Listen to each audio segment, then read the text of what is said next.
Tawheed is the key. وَاعْبُدُوا اللَّهَ وَلَا تُشْرِكُوا بِهِ شَيْئًا.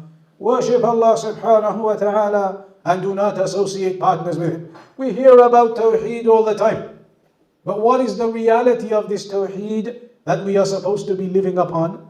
Tawheed is to single out Allah, to make something single and unique. That is the meaning of the word Tawheed in the Arabic language.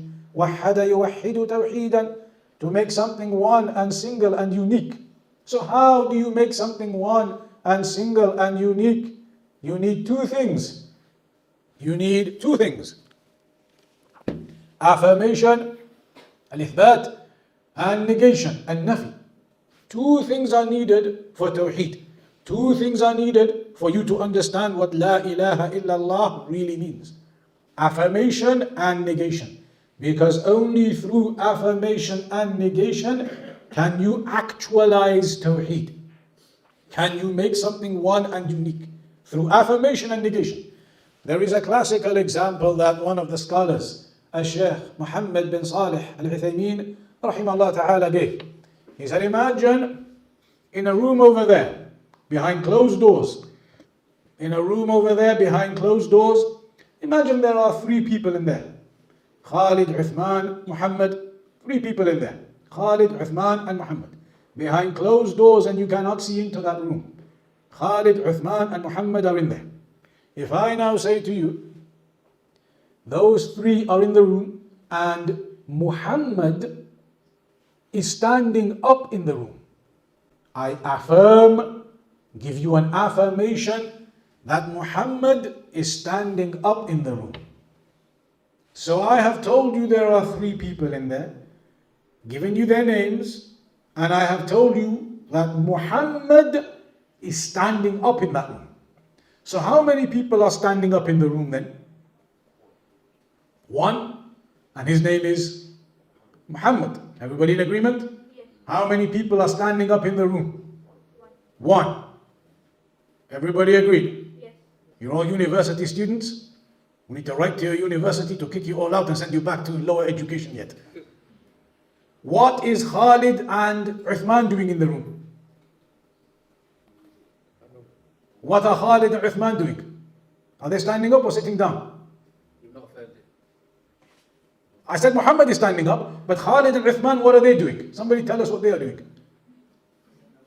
Everybody said only Muhammad is standing up, one person, which means that you must, therefore, it follows, believe that Uthman and Khalid are sitting down and not standing up. But in my statement, did I at any point negate the fact that Khalid and Uthman are standing up? I affirmed that Muhammad is, but I never negated it from the other two. So is it possible technically upon my statement that Muhammad is standing up in the room? Okay, he's standing up. But the other two could also equally likely be stood up, but I just didn't tell you that. Possible? Absolutely. So by me saying to you Muhammad is standing up, I've given you an affirmation. It's an affirmation that Muhammad is standing up. If I leave it at that, I have not given you any negation about the other two. So they could be standing up too. In order for me to make Tawheed for Muhammad, to make him single and unique in the act of standing up, I have to say to you, there are three in that room, Muhammad, Khalid, Uthman. Muhammad is standing up in that room. And Khalid and Uthman are not standing up in that room. Now if I ask you how many are standing up, you can say for sure, one.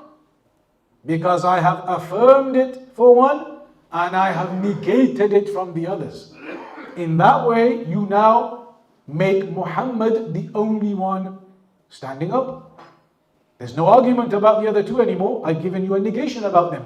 Khalid and Uthman are not standing up. They are negated, leaving only Muhammad alone as the one standing up. So in order for me to make one of them single and unique in a particular characteristic, I need to affirm that characteristic to him and negate it from the rest. That's a very easy principle to understand. If I say, what's your name? Zuhair. If I say Zuhair is an extremely intelligent man. MashaAllah. What about everybody else in this room? Everybody else in this room, grade E students, F students, no intelligence, anybody else in the room? Of course not. It could mean everybody is intelligent. Me affirming his intelligence does not negate everybody else's. So I can say, Zuhair is intelligent. That doesn't mean there aren't other people who aren't intelligent. If I want to make him unique in it, I have to say, Zuhair is intelligent, and all these others in the room are not intelligent. So I've done an affirmation for him and a negation for the rest. Therefore, he is now the one and single person who's intelligent. If I only do the affirmation, Zuhair is intelligent, everybody else could be too. Didn't say any negation about the rest of them. And the same the other way around too. If I do a negation only and don't give you an affirmation, it still doesn't make anybody single and unique. If I say Zuhair is not intelligent, does that mean everybody else is intelligent? Not necessarily. Maybe everybody else is also not intelligent. So you see, to make something one and single and unique, you have to affirm the uniqueness and you have to negate that uniqueness from all others. That's how you make Tawheed.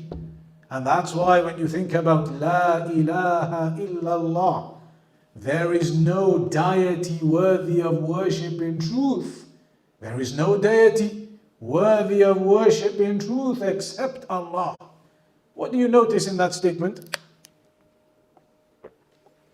There's an affirmation and negation. There is no deity worthy of worship. La ilaha. That's a negation. Nothing.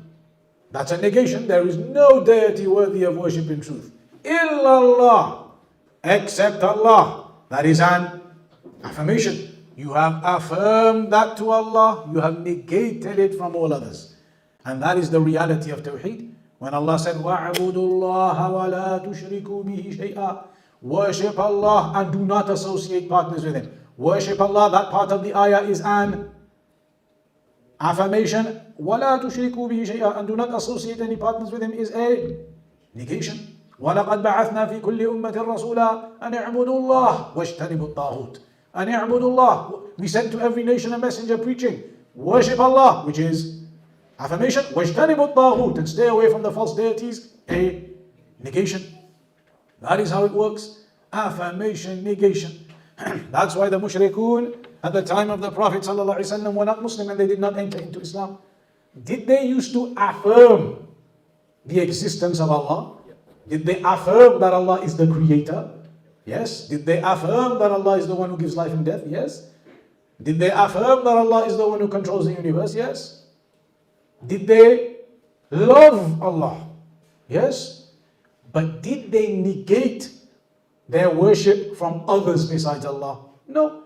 Because when the messenger said to them, قُولُوا لَا إِلَهَ إِلَّا اللَّهُ تُفْلِحُوا. Say, La ilaha illallah.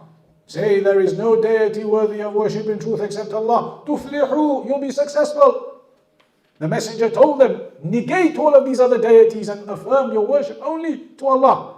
But when he told them that, what did they say? أَجَعَلَ الْآلِهَةَ إِلَهًا وَاحِدًا إِنَّ هَذَا لَشَيْءٌ عِجَابٌ. They said, does he want to make all of our gods into just one? That is something strange. Does he want to make all of our gods into just one? That is something strange. And they wouldn't accept it.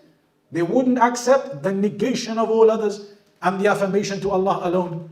That is how Tawheed works. You must affirm to Allah, negate from all others. And that is why you do not go to the graves begging the inhabitants of the graves for your du'as to be answered. You ask Allah for your du'a. You do not put your trust and dependence on the deceased in their graves. You put your trust and dependence in Allah. And that's why the greatest obligation in life, the purpose of life, is the actualization of Tawheed, تحقيق التوحيد, the actualization and implementation of Tawheed.